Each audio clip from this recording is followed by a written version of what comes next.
वो जो आपने दे दी ना अभी, हाँ जी वही है ना, हाँ जी वो डिस्कस भी होगी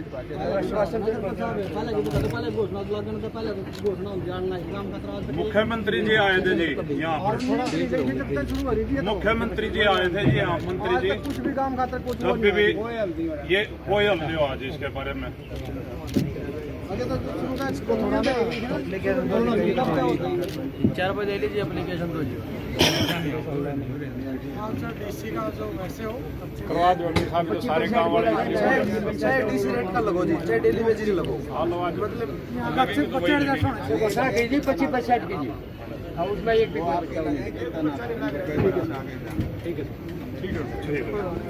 पसीना कला से रास्ता आ रहा सर, पसीना कला से जो हाईवे पर रास्ता आ रहा सर बिल्कुल टूटा पड़ा सर, उसमें ट्राली आने का बिल्कुल भी रास्ता नहीं अपने सारे गांव वाले उसको भी करवा। तो आइए देखिए डाहर के नवनिर्वाचित सरपंच जो हैं हमारे साथ जुड़ चुके हैं, उनसे बातचीत करना चाहेंगे। अभी देखा है कि आपके गांव वासियों ने कोई मांग भी रखी है मंत्री साहब के पास, क्या मांग है और क्या उम्मीद करते हैं कितनी जल्दी पूरी हो जाएगी? सबसे पहले तो मैं आपके चैनल के माध्यम से तमाम किसान भाइयों का जो यहाँ पर पहुँचे थे उनका धन्यवाद करना चाहता हूँ कि वे इस प्रोग्राम में आए और इतना अच्छा उन्होंने मैंडेट करा इस प्रोग्राम को। जो हमारी मांगे थी वो माननीय मुख्यमंत्री जी से हमने कहा है कि 25% का जो आश्वासन हमें दिया गया था कि जब हमने अपने गांव की पंचायती ज़मीन सरकार को दी थी मिल लगाने के लिए, इसमें लिखित प्रस्ताव था कि 25% का जो कोटा है वो हमारे गाँव को मिलेगा। लेकिन आज पिराई का दूसरा तीसरा सत्र है जो ये स्टार्ट हो चुका है और हमारी जो बातें थी जो हमने लिखित रूप में ली थी उस पर अभी तक कोई कार्रवाई नहीं की गई है। हमारी मुख्य तो 3-4 ही मांगे हैं, जिस तरह की मतलब जितना भी स्टाफ है इसमें चाहे डेली वेजेस है या डीसी रेट पे है, जिस तरह भी है कि हमारे गांव के 25% हैं जो नौजवान बच्चों को यहाँ पर नौकरी दी जाए। दूसरा है कि जिस तरह इतना बड़ा प्रोजेक्ट लगा है इससे जो प्रदूषण होता है, गंदगी भी फैलती है कि गांव हमारा नज़दीक है, इसमें मक्खी मच्छर का प्रकोप ज़्यादा हो गया है कि समय समय पर यहाँ उनको बचाव के रोकथाम के लिए फोगिंग वगैरह है और दवाइयाँ हैं, उसको लेकर हमने मंत्री जी को बोला है। तीसरा है कि हमारे जो ये मेन गली है इस पर जो ट्रॉलियों का आना जाना है उस पर लाइट की सुविधा हम चाहते हैं कि शुगर मिल की तरफ से करवाई जाए और हमारे गांव में जितने भी किसान भाई हैं चाहे वो 2% हैं 3% हैं उनका फर्स्ट प्रायोरिटी में गंडा लिया जाए, एक अलग से लाइन लगा दी जाए जिसमें हमारे किसान भाई हैं जो जल्द से जल्द अपनी ट्रॉली खाली करके वापस जा सकें। अगर ये मतलब कहते हैं पहले ही काफ़ी लेट हो चुका है जॉब को लेकर के, क्योंकि बेरोज़गारी काफ़ी बढ़ चुकी है, युवा काफ़ी बेरोज़गार हैं, अगर फिर भी डिले करते हैं तो कुछ नेक्स्ट कदम क्या रहेगा आप लोगों का? नेक्स्ट कदम तो यही है कि मैम अगर जो सरकार हमारी मांगे नहीं मानेगी तो हम यहाँ पर धरना प्रदर्शन करेंगे। हमारे गांव ने ज़मीन दी है और एक आप बोल सकते हो कि मतलब लिखित रूप में सरकार ने हमें आश्वासन दिया था कि मतलब कहना कि अपने घर में आपने इनको जगह दी और आप ही को घर से निकाल रहे हैं तो ये जायज़ नहीं मानेंगे? बिल्कुल नाजायज़। जी जी। पूरा नाम बता दीजिए। मेरा नाम मोनू नांदल है, गांव डाहर से मैं सरपंच हूँ।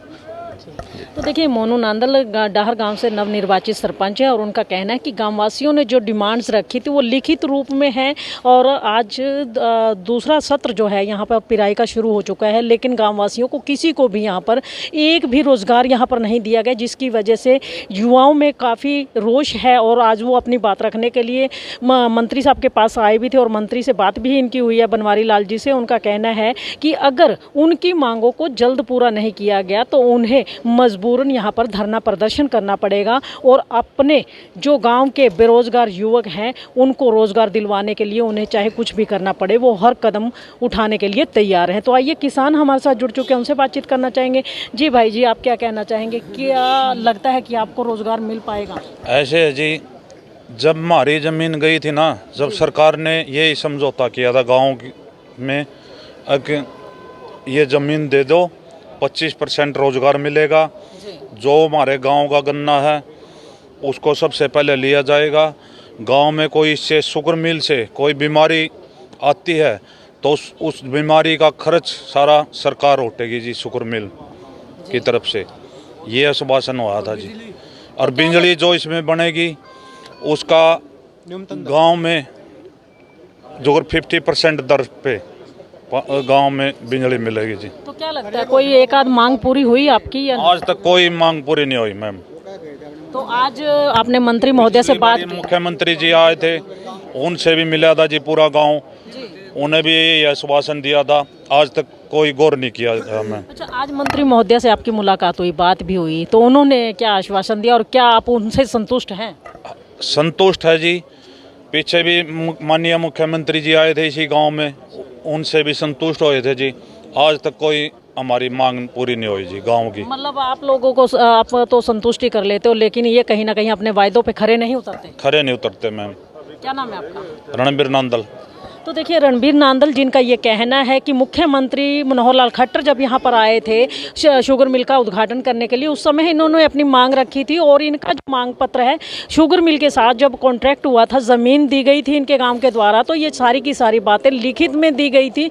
लेकिन लिखित में होने के बावजूद भी ना तो सरकार ही और ना ही प्रशासनिक अधिकारी जो हैं अपने वायदों पर खरे उतर रहे हैं। उनको ने तो इनको जैसे कहते हैं ना कि मतलब निकल गया तो जानते नहीं, इस तरह का यहाँ पर कुछ माहौल नज़र आ रहा है। और इनका कहना है कि यहाँ जब ज़मीन इनको दी, इनकी ज़मीन जो अधिग्रहण की गई थी सरकार के द्वारा, तो 25% रोज़गार की गारंटी इनको दी गई थी। 25% तो छोड़िए, यहाँ पर 25 लोगों को रोज़गार नहीं दिया गया है, जिससे यहाँ पर गांववासियों में निराशा काफ़ी भरी हुई है। और उनका कहना है कि उनकी मांगें जब तक नहीं मानी जाएंगी, वो लोग लगातार इसी तरह से, चाहे मुख्यमंत्री आए या मंत्री आए या कोई यहाँ के स्थानीय विधायक या कोई और अन्य नेता है, उससे लगातार मिल करके अपनी बात रखते रहेंगे जब तक इनका हक इन्हें नहीं मिल जाता।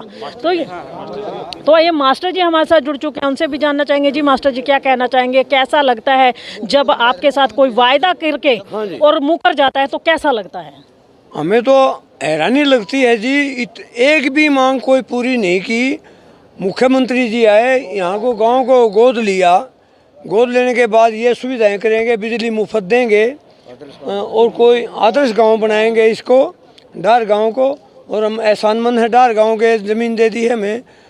और हमें तो ऐसा संदेह है कि इन्होंने ये शुगर मिल को लीज पे दे दिया है, इस वजह से अनदेखी कर रहे हैं। हमें दस है बिल्कुल भी कोई भी, कहीं ना कहीं ऐसा लगता है कि कस्में वादे प्यार वफा सब वादे हैं, वादों का क्या? हाँ वादे हैं, वादों का क्या। हाँ हाँ जी, यही बात है। वादे करते हैं।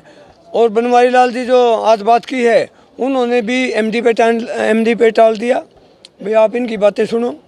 तो यानी मुख्यमंत्री और मंत्री भी टाल रहे हैं, तो एमडी भी इसी तरह टाल रहे हैं। अच्छा, मतलब जैसे एक फाइल किसी दफ्तर में लेके जाते हो, ऊपर से नीचे, नीचे से ऊपर घूमती रहती है, लेकिन उसका कोई समाधान नहीं होता।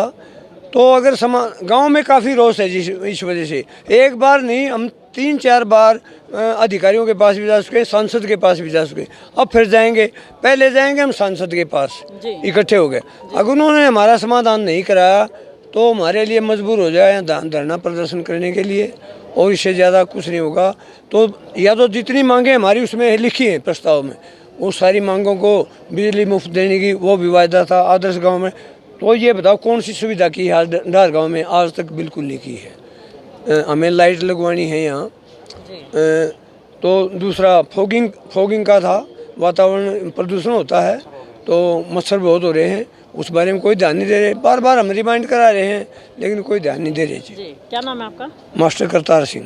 तो देखिए, मास्टर करतार सिंह जिनका ये कहना है कि कहते हैं ना, कस्में वादे प्यार वफा सब बातें हैं, बातों का क्या। तो यहाँ पर भी इन गांववासियों को झूठे में, लिखित में इनको एक एग्रीमेंट तो दे दिया गया, लेकिन वो खाली एक कागजी कार्यवाही बन करके रह गई है। और उसी बात को ये बार बार रिमाइंडर करवाते हैं, कभी मुख्यमंत्री के सामने, तो कभी मंत्री के सामने, तो कभी यहाँ के स्थानीय जो नेता हैं उनके सामने, लेकिन कोरा आश्वासन दिया जाता है। और आज भी मंत्री महोदय बनवारी लाल जी के सामने जब इन्होंने अपनी समस्या रखी, तो उन्होंने भी शुगर मिल एमडी के ऊपर ये बात कह करके टाल दी कि शुगर मिल एमडी ये चीज़ देखेंगे, आपकी सभी मांगों को पूरा करेंगे। अब देखना ये होगा कि शुगर मिल के एमडी के पास ये बात गई है, अब बात किस लेवल तक जाएगी और कब इन लोगों को न्याय मिल पाएगा।